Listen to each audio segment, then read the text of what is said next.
Pali kusiyana maganizo pakati pa anthu osiyanasiyana maka pa nkhani imene HRDC yabwereza. Monga tikudziwa kunena kuti HRDC padakali pano ikuchita argue pa nkhani zosiyanasiyana za momwe zinthu zikuyendera m'dziko lino la Malawi. Ndipo malingana ndi chikalata cha HRDC chimene watulutsa, nkhani yomwe akufunsa President Professor Fabira Mutharika kuti achitepo mwachangu nkhani zokhuza mafuta, kusowa kwa madzi komanso kutimatima kwa magesi. Anthu ena ayilandira nkhani mosiyana, ngakhale kuti bungweli likuzitchula kuti ndi bungwe lomenyera ufulu wa anthu m'dziko lino la Malawi, koma anthu ochuluka achita react mosiyana pa nkhani yawo yokhuza kuuza President Professor Fabira Mutharika kuti achite kuthekera kuti athandize nzika za dziko lino kamba kuti zikuzunzika. Ndipo malingana ndi anthu osiyanasiyana, ndipo ena mwa anthuwa amene ndi olankhulirapo pa nkhani ya zandale adzudzula bungweli kunena kuti bungweli likuchita zolakwitsa kamba kunena kuti mu administration imene yapita ija lidali limodzi mwa mabungwe amene adachita chete kwambiri ndipo samaonekera pakulankhulapo pa mavuto awo anthu. Koma chodabwitsa nkuti ndi limodzinso mwa mabungwe amene adaonekera mu nyengo ija pamene mavoti adachitidwa nullified masankho aja amchaka cha 2019. Ndipo ndi limodzi mwa mabungwe amene adathandizira kunena kuti anthu achite matemo osiyanasiyana amene amalimbikitsa kuti President Professor Fabira Mutharika avomereze kuti adabera mavoti. So Professor adavomera pa nkhani ya masankho amchaka chija cha 2019 utalowapo usogoleri wa Dr. Lazarus Makikafe Chakwera. Dziko lino lakhala likumana ndi zovuta zosiyanasiyana, ndipo ena mwa mavuto ndi monga amenenso iwowa akuwafotokoza kuti padakali pano Professor Fabira Mutharika akuyenera kuti achitepo kanthu. Koma chodabwitsa nkuti mu nthawi imene anthu amakumana ndi mavuto amenewa mu nthawi ya chipani chija cha Malawi Congress, mu nthawi ya usogoleri wa Dr. Lazarus Makikafe Chakwera, bungweli silimalankhulapo kalikonse. Ndipo chodabwitsa nchakuti mu nyengo ino ndi omwenso abwera ndi kuyamba kulankhulapo za usogoleri wa Professor Fabira Mutharika. So anthu ambiri ali ndi maganizo osiyanasiyana kunena kuti mwina bungweli cholinga chawo ndicho kufuna kupusitsa anthu kamba kunena kuti iwo ali mafotokozo kuti siliyang'ana mbali, koma nzodabwitsa kuti mu nthawi yambuyomu sadaonekere komano akuonekera pa usogoleri wa Professor Fabira Mutharika, andi iwowa sadaonekere mu nthawi ya Dr. Lazarus Makikafe Chakwera, zomwe zikuonetseratu kunena kuti iwowa ngakhale amakana kuti alibe mbali iliyonse, iwo cholinga chawo ndi kumenyera maufulu a anthu, iwowa akuonekeratu kuti ali ndi mbali imene iwo amakhala. Ndipo malingana ndi bungwe lina limenenso ndi limene limaona za nkhani ya transparency and accountability limene amalitchula kuti LITA, abbreviation ya Leadership Institute for Transparency and Accountability, iloli ladzudzula bungwe limeneli la HRDC. Ndipo bungwe la Leadership Institute for Transparency and Accountability LITA latulutsa kalata yomwe wasayinira ndi mkulu wa bungweli Goodwill Logea yodzudzula HRDC kamba kodzudzula boma pa mavuto akusowa kwa mafuta ndi kutimatima kwa magesi ndinso vuto la madzi.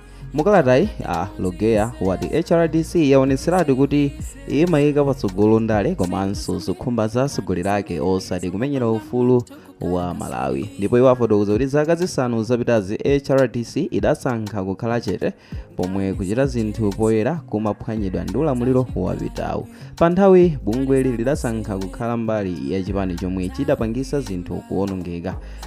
Umu ndi momwe kalatayi yalembedwera. Andi bungweli lauza HRDC kuti izigugude pachifuwa ndi kuwunikiranso udindo wake pa ntchito yoonetsetsa kuti zinthu zikuyenda bwino m'dziko lino la Malawi. Kupatula bungweli, magulu komanso anthu ochuluka kuphatikizapo katswiri pa nkhani ya zandale Thomas Chirwa akudzudzula bungwelinso kamba ka zimenezi. Ndipo iwo afotokoza kuti izi nzamanyazi kuti bungweli likuonekera mu nthawi ino pamene mu nthawi yambuyomu sadaonekere. Ndipo malingana ndi kalata imene afotokoza amenewa alita adapitiriza kufotokoza kunena kuti bungweli likufuna lionekere mu nthawi imene anthu ambiri akuchita injuwa pa mavuto amene adayambika kale mu nthawi imeneyo adali chete, kapena kunena kuti mu nthawi imene anthu afika pozolowera mavuto kamba ka mavuto amene adayambisidwanso ndi influence yawo bungwe limeneli la HRDC. Monga mukumbukira inu, bungwe limeneli lidali kuyendayenda pa nsewu silidagone usiku ndi usana kulimbikitsa Malawi kuti achite mademo madera osiyanasiyana ponena kuti Profesa Fabira Mutharika adabera masankho mchaka chija cha 2019 mosogozedwa ndi Mek Chairperson wa munthawi imeneyo amene adali a Jane Ansah, omwe padakali pano tikuti tsopano ndi first vice president wa dziko lino la Malawi.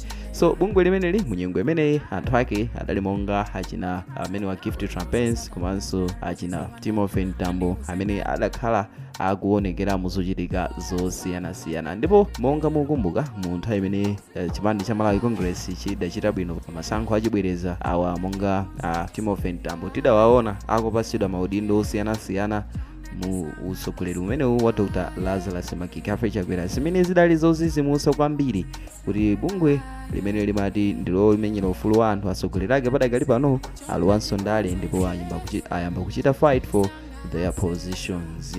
So leroli ndi momwenso tikukamba kuti bungwe lomwelomwelo laonekeranso ndefunso nkomati kuti mavuto amaonekera mu nthawi imene chipani chikusogolera cha DPP kapena iwo atiziti mbali yawo yeniyeni ndi iti, kamba konena kuti zimene akuchitazi ndizo kusokeretsa Malawi, kamba konena kuti stand yawo yeniyeni sikuoneka chifukwa chona zoti akuonekeratu kuti ndi adyera chifukwa chonena kuti ndiye kuti mwina mu nthawi imene udalipo usogoleri wapita uja ndi kuti adali ndi zina zimene amachita benefit pakuchita kwawo chete posalankhulapo pa zovuta za usogoleri wa Dr. Lazarus Makikafe Chakwera. Andikupenekera ukukukuza kamba kanchitidwe wawo osalankhulapo pa mavuto amene anthu akhala kukumana nawo mu nthawi ya Malawi Congress Party komano kumaonekera mu nthawi inoyi. Nzomvetsa chisoni kunena kuti anthu amene akuti ndiomenyera ufulu wa dziko lino ndi omwenso akuyamba kutipusisa. So Malawi padakali pano wafikapo sungulumwa nkomazifunsa kuti thandizo lake akalipeza kuti kamba akonena kuti anthu enawo akungochita pretend kuti ndiothandizira nzika za dziko lino komanso ndi amodzi amene akutichita betray kamba akonena kuti mkati mwenimweni pansi penipeni iwowa amakhala akuchita benefit pa mavuto athu. So mu nthawi inoyi tinene poyera apapa mosabisa ndiye kuti iwowa achitanso kutumidwa andisangakane chifukwa choti zomwe akuchita nzioneseratu kuti iwowa amachita benefit pa mavuto a Malawi and iwowa khumbo lawo ndilofuna kusokoneza Malawi ndi kuti azidana ndi usogoleri wina aziyanjana ndi usogoleri wina pamene mausogoleri onsewo tikafufuza amapezeka ndi mavuto koma akusankha bwanji kumaonekera pa usogoleri umodzi osaonekera pa mausogoleri onse. So ma questions ndi ambirimbiri kwa anthu ochuluka andi masamba anchezo ngani imeneyi yausa zochuluka zimene anthu ambiri akulankhulapo posakondwa ndi bungwe limene la HRDC limene likudza masanasana ngomatulusa makalata awo okhuza kuti Profesa Fabira Mutharika akuyeneka achirepo kanthu kupereka pressure kwa Profesa Fabira Mutharika pamene pressure ngati imeneyi simaonekera mu nthawi ya Dr. Lazarus Makikafe Chakwera. Ndipo ena pozuzulapo adaonjezeranso kunena kuti amene afulumira kunena zimenezi kamba kunena kuti adayeneranso kuti ampase nthawi Profesa Fabira Mutharika kamba kuti mavuto amene akuwachita fix adaonongeka kwambiri mu nthawi ya Dr. Lazarus Makikafe Chakwera. So asafulumire kumaonekera ndi kuyima pa mtunda kufuna kuonesa kufoka kwa usogoleri wa Democratic Progressive Party zimene adzudzula kuti nzosayenera. Ndipo iwo ngati nzika yokonda dziko lino la Malawi akuyeneleka kuti asinthe kaganizidwe kawo ndi bungwe lawo la HRDC ndi kuti ayambe kuchita zinthu zimene zikakhale zooneka kuti ndi zopambana komanso zokomera Amalawi osati azionesa mbali pochita zinthu zawo. So umo ndi momwe anthu ambiri alankhulirapo kuphatikizapo bungwe limene talitchula kuti bungwe la LITA limene akulitchula kuti Leadership Institute for Transparency and Accountability limene lazuzula bungwe linzawo kamba kodzudzula mtsogoleri wa dziko lino pa mavuto amene anthu akukumana nawo kuwadzudzula kunena kuti iwowa akuchita chosayenera kamba kuti adasankha kusaonekera mbuyomo akufuna aonekere mu nthawi ino pamene akuoneseratu zimene iwo amafuna kwa atsogoleri osati zimene amafunira nzika zawo za dziko lino. So timve maganizo anu through comment section momwe inu mwayionera nkhani imeneyi kuti HRDC yalakwisa pochita izi nanga LITA yalakwisa podzudzula bungwe linzawoli pa nkhani imeneyi yokhuza utsogoleri wa Professor Arthur Peter Mutharika. So through comment section ndi momwe tingamve inu momwe mwayimverera video iyi. So mu video ya mtsiku lero munali ndine Mike Thompson, ndipo ngati mwayikonda muchite like komanso subscribe kuti tithenso kupatsirani ena mwa videos amene tikukonzerani pa Samba Vita YouTube channel. Bye.